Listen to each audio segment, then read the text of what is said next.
నమో నారాయణాయ. ఈరోజు విష్ణు సహస్రనామాలు వాటి అంతరార్థాల్లో శ్లోకం 76, 77, 78 ఈ 3 శ్లోకాలు అర్థాలు తెలుసుకుందామండి. మొదటిగా శ్లోకం 76 ఒకసారి పలుకుతాం. భూతావాసో వాసుదేవస్ సర్వాసు నిలయో నలః దర్పః దర్పదో తృప్తో దుర్ధరో తాపరాజితః. మొదటిగా భూతావాసః అంటే సమస్త జీవులకు ఆయనే ప్రధాన నివాసం కనుక ఆయనలో జీవులు నివసిస్తున్నారు. అందుకే ఆయనను భూతావాసః అని పిలుస్తారు. తర్వాత పదానికి వస్తే వాసుదేవః అంటే అతను తన మాయ లేదా భ్రమలతో మొత్తం విశ్వాన్ని కప్పి ఉంచుతాడు, దాచిపెడతాడు లేదా ఆవరించి ఉంటాడు. కాబట్టి అతను వాసు మరియు దైవ స్వరూపం కాబట్టి వాసుదేవ అని పిలుస్తారు. తర్వాత పదానికి వద్దామండి. సర్వాసు నిలయ అంటే జీవాత్మ రూపంలో శ్వాసను ఇచ్చే సమస్త ప్రాణులకు ఆయన నివాసం కాబట్టి ఆయనను సర్వాసు నిలయ అంటారు. తర్వాత పదం అనలహ అంటే ఎప్పుడూ తృప్తి చెందని వాణ్ణి అనలుడు. ఆ విధంగా ఉదాహరణగా అగ్నిని అంటాం. కారణం కాల్చడానికి ఎంత సామగ్రి లభించినా అగ్ని తృప్తి అనేది చెందదు. అదే విధంగా భగవంతుని లీల కూడా అనంతం, అనలంలాగా ఎప్పటికీ శాంతించదు. అనేక ప్రాణాల ఆహుతితో కూడా ప్రాణుల ప్రణేత అయిన పరమాత్మ ఈ ప్రాణలీల ప్రళయకాలం వరకు నడుస్తూనే ఉంటుంది. కాన ఆయనను అనలహ అంటారు. తర్వాత పదానికి వద్దామండి. దర్పః అంటే అతను ధర్మం నుండి తప్పుకునే వారి అంటే అధర్మ పరుల నుండి అహంకారాన్ని నాశనం చేస్తాడు కాబట్టి అతన్ని దర్పః అని పిలుస్తారు. తర్వాత పదం అండి దర్పదః అంటే అతను ధార్మిక మార్గంలో ప్రవర్తించే వారికి గర్వం మరియు ఆత్మగౌరవాన్ని ప్రసాదిస్తాడు కాబట్టి అతన్ని దర్పదః అని పిలుస్తారు. ఆయన దృష్టిలో పై రెండు ఉండాలి. దర్పభావం అసలే లేకపోతే మనిషిలో ఆత్మవిశ్వాసం అనేది ఉండదు, ముందుకు సాగే ప్రయత్నం అనేది చేయడు. అహం అనారోగ్యకరం కాకూడదు అని దీని భావన. తర్వాత పదం అండి తృప్తః అంటే అత్యంత సంతోషంగా ఎల్లప్పుడూ ఆనందం అనే అమృతంలో మునిగి ఉండే అతని స్వభావం కారణంగా అతను శాశ్వతంగా పరమానంద స్థితిలో ఉంటాడు కాబట్టి అతన్ని దృప్తః అని పిలుస్తారు. తర్వాత పదం దుర్ధరః అంటే ఎవరి ధారణ కష్టమో అతను దుర్ధరుడు. భగవంతుడు అనేక జన్మల పాటు సాగే తీవ్రమైన ఏకాగ్రత మరియు ధ్యానం ద్వారా తప్ప ఎవరూ పట్టుకోలేరు. అందుకే ఆయనను దుర్ధరుడు అని పిలుస్తారు. తర్వాత పదానికి వస్తాయండి అపరాజితః అంటే అతను మోహము, కోరిక వంటి అంతర్గత శత్రువులచే ఓడిపోడు మరియు రాక్షసులు లేదా అసురుల వంటి బాహ్య శత్రువులచే ఓడించబడడు కాబట్టి అతన్ని అపరాజితః అని పిలుస్తారు. శ్లోకం 77 ఒకసారి పలుకుతాం. విశ్వమూర్తిర్ మహామూర్తిర్ దీప్తమూర్తిరమూర్తిమాన్ అనేకమూర్తిరవ్యక్తస్ శతమూర్తిశతాననః. మొదటిగా విశ్వమూర్తి అంటే అతను విశ్వాన్ని తన శరీరంగా కలిగి ఉన్నాడు అని అర్థం. అనగా ఆయన ప్రతి వస్తువులో మరియు ప్రతి జీవిలో ఉన్నందున విశ్వమంతా అతని స్వరూపంలో ఉంది అని దీని భావన. కాబట్టి ఆయనను విశ్వమూర్తి అని పిలుస్తారు.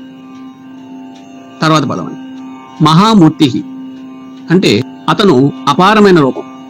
త్రివిక్రమ అవతారంలో అతను ఒక పాదముద్రతో మొత్తం మరియు ఆకాశమంతటిని, మరొక పాదముద్రతో తన స్వరూపం యొక్క అపారతను చూపించగలిగాడు.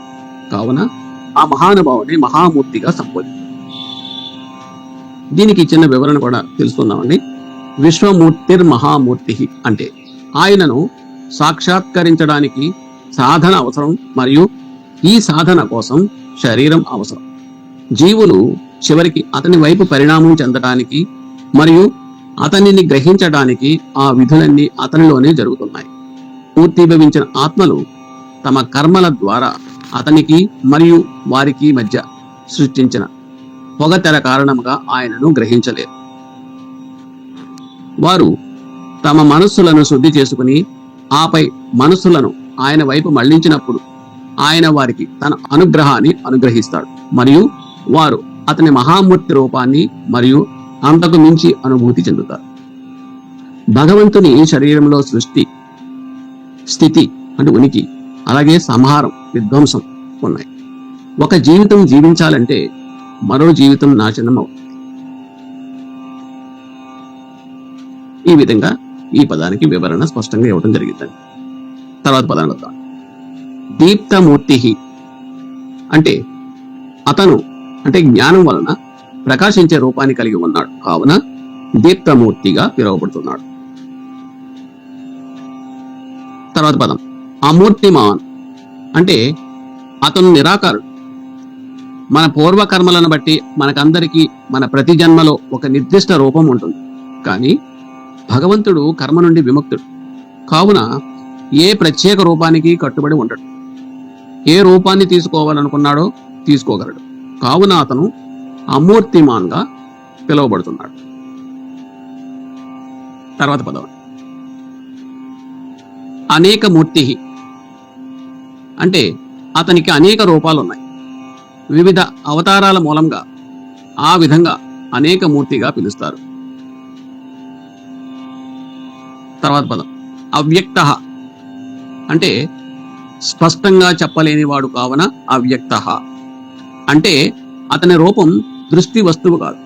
ఎవరు ఆయనని కళ్ళతో చూడరు. స్వచ్ఛమైన బుద్ధి మరియు ప్రతిబింబం ఆధారంగా ఐక్యత యొక్క జ్ఞానం ద్వారా హృదయంలో స్థిరంగా ఉన్నాడని గ్రహించిన వారు అమరులవుతారు. ధ్యానం ద్వారా ఆయన అనుభవించేవారు శాశ్వతంగా జనన మరణ చక్రం నుండి విముక్తులవుతారు. బహుళ రూపాలు కలిగిన వ్యక్తి ఒకే సమయంలో ఎలా నిరాకరుడవుతాడు? ఫలితం 2 రకాలు, అనగా ఆరాధన. 1 భగవంతుని ఒక నిర్దిష్ట రూపంగా ఆరాధించడం నిరాకార బ్రహ్మను ఆరాధించడం కంటే చాలా సులభం. చివరకు 2 ఒకే ఫలితాన్ని ఇస్తాయి. తర్వాత పదానికి వద్దామండి. శతమూర్తి అతను 100 రూపాలను తీసుకుంటాడు కాన శతమూర్తి. 100 అంటే 100 అని కాదు, లెక్కించలేని అని అర్థం. అంటే అనేక మూర్తి, శతమూర్తి. అనేక మూర్తి అనగా ఆయన అనేక అవతారాలు.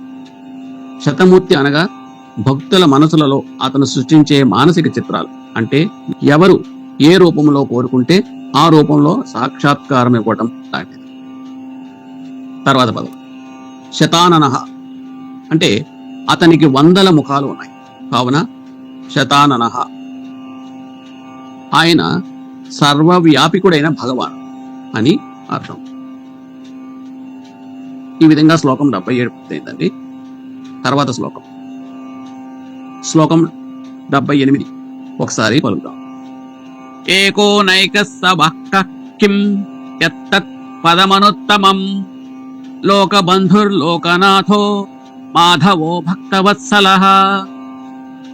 మొదటిగా ఏకః అంటే అతను అన్ని విధాలుగా ప్రత్యేకమైన వాడు మరియు అసమానుడు. ఈ విశ్వంలో సమస్తాన్ని సృష్టించే ఏకైక తండ్రి కావున ఏకః అని పిలుస్తారు.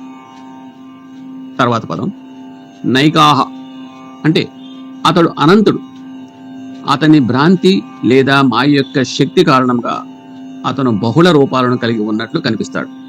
అందుకే అతన్ని నైకాహ అని పిలుస్తారు. తర్వాత పదం సహ్ అంటే జ్ఞానాన్ని వ్యాప్తి చేసేవాడు. తద్వారా తన భక్తులకు అన్ని అడ్డంకులను నాశనం చేసేవాడు కావున సహ్.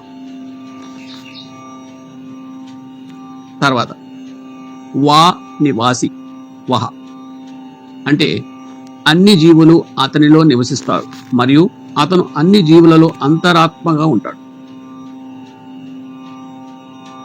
తర్వాత త అంటే ప్రకాశించేవాడు. అపవిత్రం, పాపం మొదలైన వాటితో సహా అన్నింటిలో భగవంతుడు అంతరాయమి అయినప్పటికీ వారి అపవిత్రత లేదా పాపం అతనిని లేదా అతని ప్రకాశాన్ని ఏ విధంగానూ ప్రభావితం చేయదు. తర్వాత కిం అంటే సత్యాన్వేషకులు ఎవరి గురించి అన్ని ప్రశ్నలు అడిగారో కిం అనే పదం అంతిమ సత్యానికి పర్యాయ పదంగా మారింది కాబట్టి భగవంతునికి కిం అని పేరు. తర్వాత పదం యత్ అంటే తన భక్తులను రక్షించడానికి కృషి చేసేవాడు కావున యత్ అని పిలుస్తారు. ఉదాహరణ గోవర్ధనగిరి. తర్వాత తత్ భక్తులలో జ్ఞానాన్ని భక్తిని పెంచేవాడు కావున తత్. ఉదాహరణ కృష్ణుడు విదురుడి ఇంటిలో ఉన్నప్పుడు విదురుని భార్య భక్తి మరియు వాత్సల్యంతో శ్రీకృష్ణుడిలో లీనమై అరటిపండు వలిచిన చర్మాన్ని తినడానికి ఇవ్వటం, దానిని అంతే భక్తితో శ్రీకృష్ణుడు తినడం, ఆ విధంగా భక్తునిలో అపారమైన భక్తికి ఇది ఒక ఉదాహరణ. తర్వాత పదం పదమనుత్తమం అంటే ఆయనే పరమలక్ష్యం. కారణం అతను తన భక్తులకు అపూర్వమైన రక్షకుడు. ఆ విధంగా ఆయన్ను పదమనుత్తమం అంటారు. తర్వాత పదానికి వస్తాయండి లోకబంధు అంటే అతను సృష్టికర్త అయినందున అందరితో సంబంధం కలిగి ఉంటాడు. ఆ విధంగా అందరికీ బంధువు కాబట్టి లోకబంధుగా పిలుస్తారు. తర్వాత పదానికి వస్తే లోకనాథ అంటే ప్రపంచ రక్షకుడు. అలానే లోకాలను పాలిస్తాడు కావున అతన్ని లోకనాథ అని పిలుస్తారు. తర్వాత పదానికి వద్దాం. మాధవ అంటే ధ్యాన, మౌన మరియు యోగ అనే 3 విభాగాల ద్వారా భగవంతుని గ్రహించవచ్చు కాబట్టి ఆయనను మాధవగా పిలుస్తారు. ఇంద్రియాల నియంత్రణలో మౌన ఫలితాలను వివరిస్తాడు. ధ్యానం ఆత్మతత్వం యొక్క ఆలోచనలో మనసును కేంద్రీకరిస్తుంది మరియు యోగ ఆ ఆలోచనను శాశ్వత ప్రాతిపదికన పటిష్టం చేస్తుంది మరియు ఏకీకృతం చేస్తుంది. తర్వాత పదం భక్తవత్సల అంటే భక్తుల పట్ల వాత్సల్యం కలవాడు కావున భక్తవత్సలగా కూడా ఆ ప్రభువుని పిలుస్తారు. ఈ విధంగా 3 శ్లోకాలు పూర్తయినాయండి. ఓం నమో నారాయణ.